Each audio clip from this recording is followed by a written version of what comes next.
If you're a broke boy game developer, like we kind of are as well, you will probably not have access to giant marketing funds to go to things like Gamescom and other events, or to do whole ad campaigns on like Reddit or X or whatever. And instead, you're going to have to find ways that are like pretty cheap or even free to get eyeballs on your game. That is, of course, assuming you want more than 4 people to play your game once you launch it, one of which will already be your mom. Probably you want to have a little bit more reach for the game that you just spent like multiple months or even years working on. The best approach, in my opinion, if you have absolutely zero marketing budget, is just to reach out to influencers. And with influencers, I'm talking about people on YouTube, but it also works a little bit for things like TikTok and Reels. People who play games, not game developers, but they just like play games, do showcases of different games, do reviews or whatever, and reach out to them and be like, hey, this is my game that I'm working on. It would be really nice if you could give it a go and then just play it on your channel, and they'll play your game, they'll get thousands of views, which will convert to hundreds or even thousands of wishlists for your game as well, and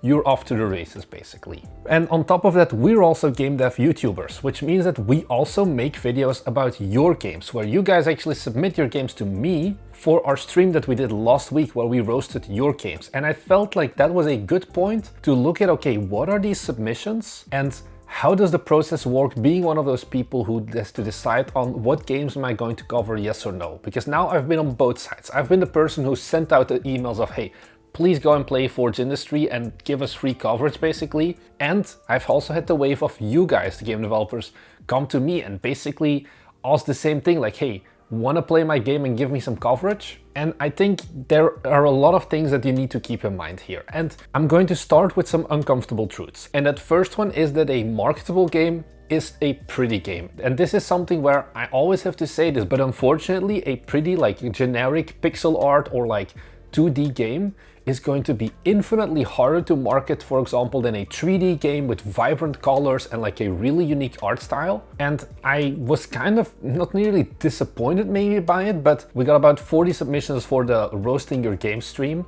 And I think about 75% or more of that were like 2D games. And I have to be honest, they weren't really the best visually. Now for me, it's still like, okay, I can cover those because it's also about like the entire game development process. But there's something you need to remember, and that is that you don't just send your game and they do it out of the kindness of your heart. You send your game to them and you are going to get some marketing from like their audience looking at your game, and they have that scale that you as a developer don't have. And in exchange, the YouTuber will get views, and that views like converts a little bit to AdSense and they'll get like a free game key. But because of that, you also need to think about the perspective of the YouTuber.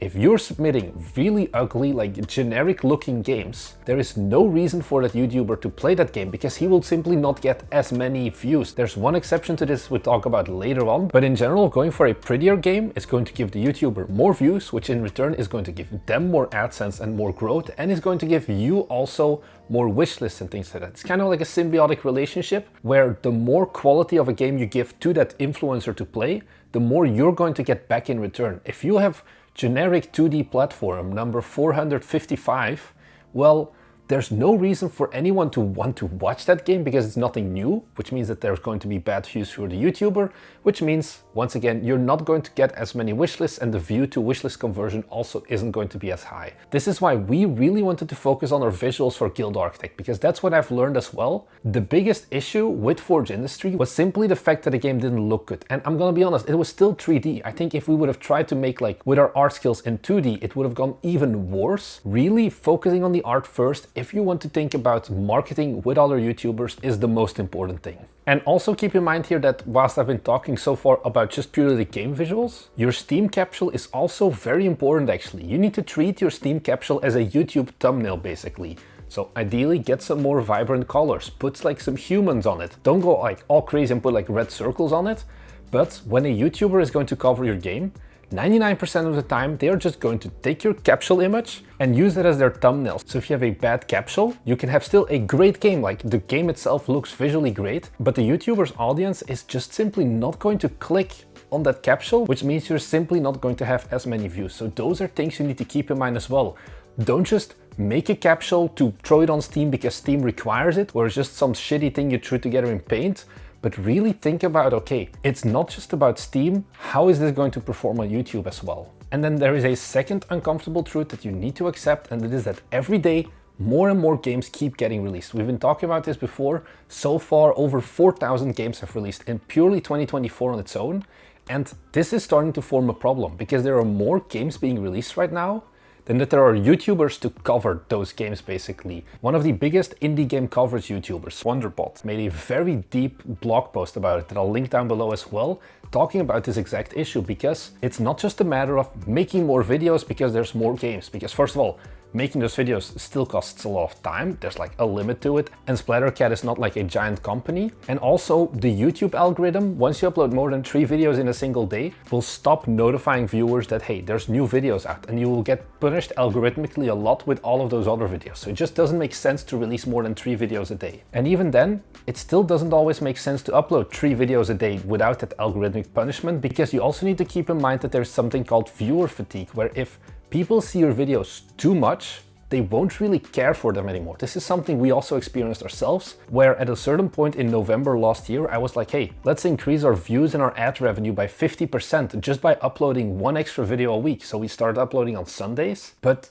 the growth we were looking for just wasn't there because people didn't really care as much. And we got about like a 5% to like 10% growth in total, which was not worth the extra time and the extra pressure. So this means that competition is not just harder on Steam itself, where there's more games that you need to compete with, but also when you reach out to those YouTubers. So with those 2 things that I really wanted to preface out of the way, let's talk about how do you actually build up a list of YouTubers to send emails to, and what should these emails contain, and how do you get that coverage then, knowing that, hey, my game's looks are gonna matter, and the indie game YouTube environment is also a bit more saturated, but I will persevere. Here's how we're gonna do that. And the first thing that I want you to understand, this is purely a numbers game.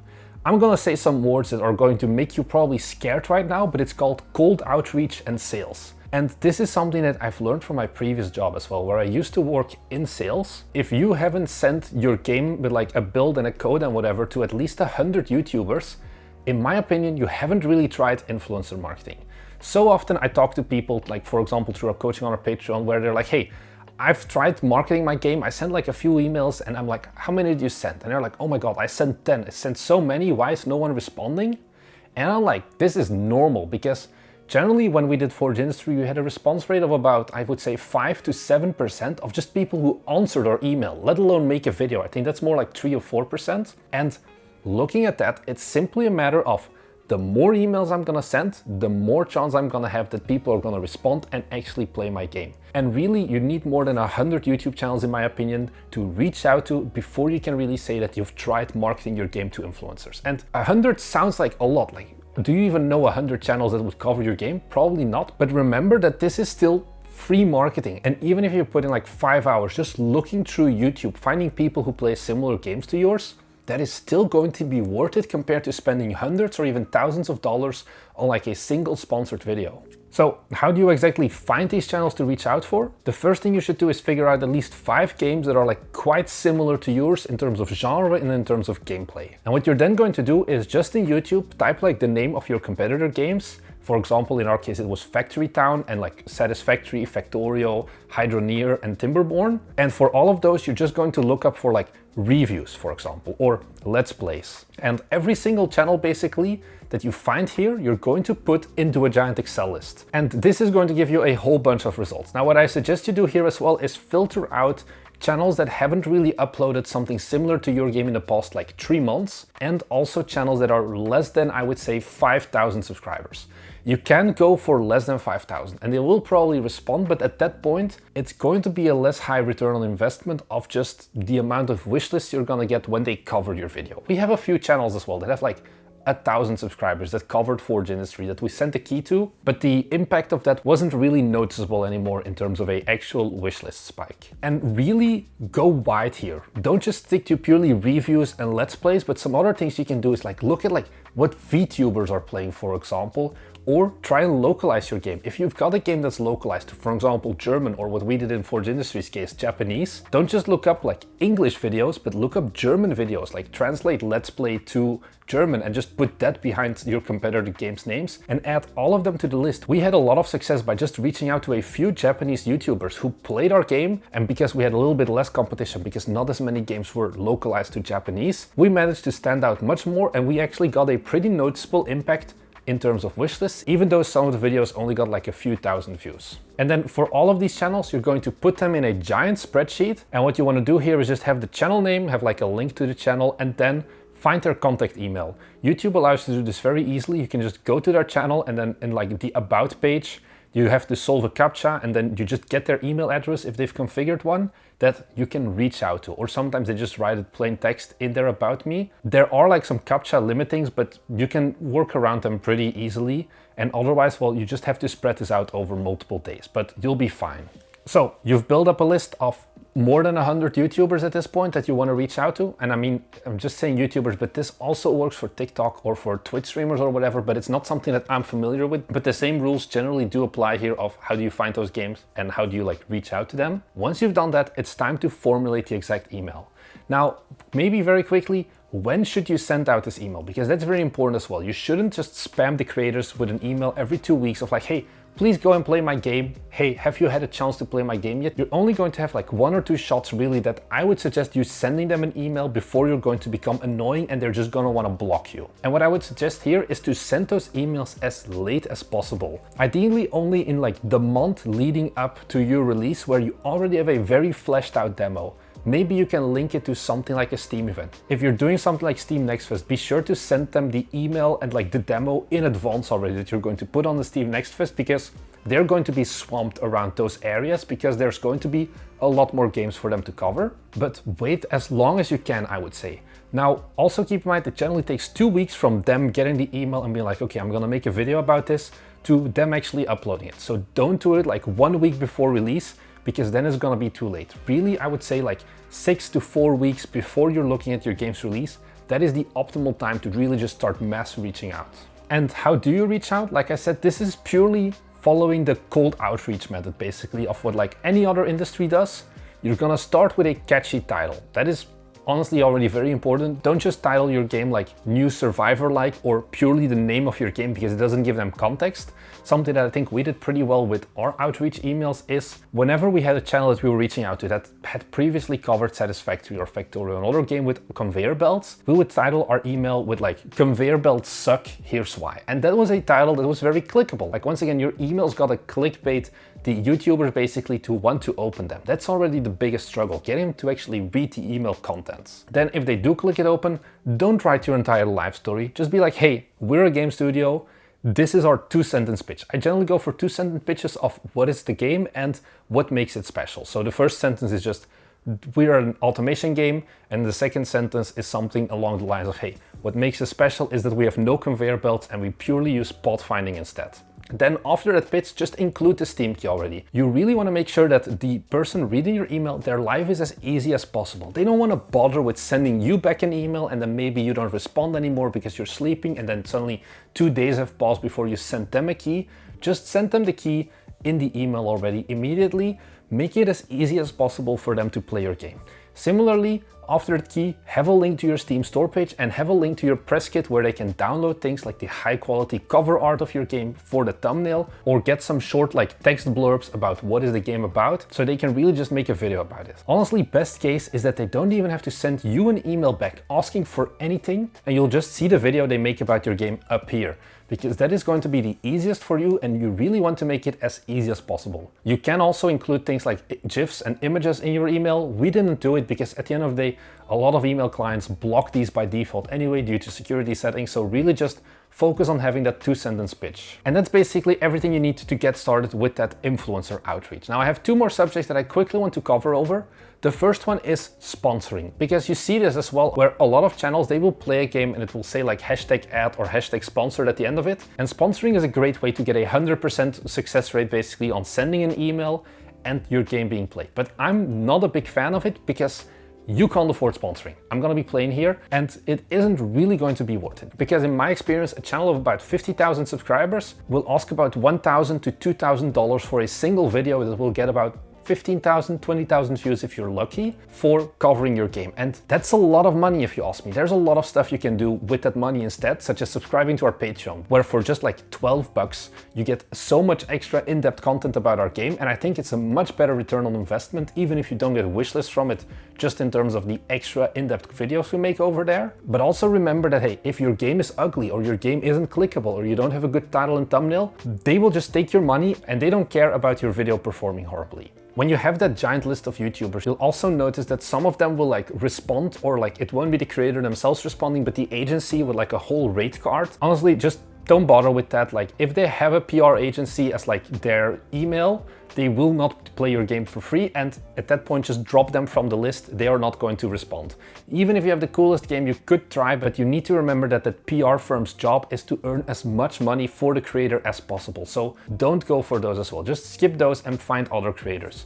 Generally about 100,000 subscribers plus, a lot of people will start having PR agencies or extra people on the team where you'll need to go through and you don't have a direct line of contact to the creator. So just skip those. And then one final thing that I also sometimes hear about is platforms like Lurkit and Keymailer, where you can set it up so that other YouTubers can go and get keys for your game and you don't have to send them emails back and forth. They can just go to Lurkit and find your game and claim a key if they like match the requirements that you set up on Lurkit. This is not sponsored by them. I am not sponsored by Lurkit or Keymailer. We tried both of them out a little bit, but neither of them really wowed me, because the main issue with these platforms is they don't give you visibility. You still need to bring the people to Lurkit to look up your game, like the creators. Whereas something like a Lurkit is more interesting if you're like a medium-sized indie already, where you have a marketing budget and where you've been able to generate some hype about your game without having to send out direct emails, where influencers are actively following along the development of your game, so they can go and create a video the moment that you basically supply keys on Lurkit without having to contact like the PR agency of the game studio themselves. It's more of like a mid-size indie and like triple indie thing already. Honestly, it's not going to be worth it for you really. If you don't believe me, you can of course give it a go, but I'm not a big fan of those platforms. We've had a bunch of calls with them, but it just doesn't fit our studio at least, and I feel like if it's not gonna fit us,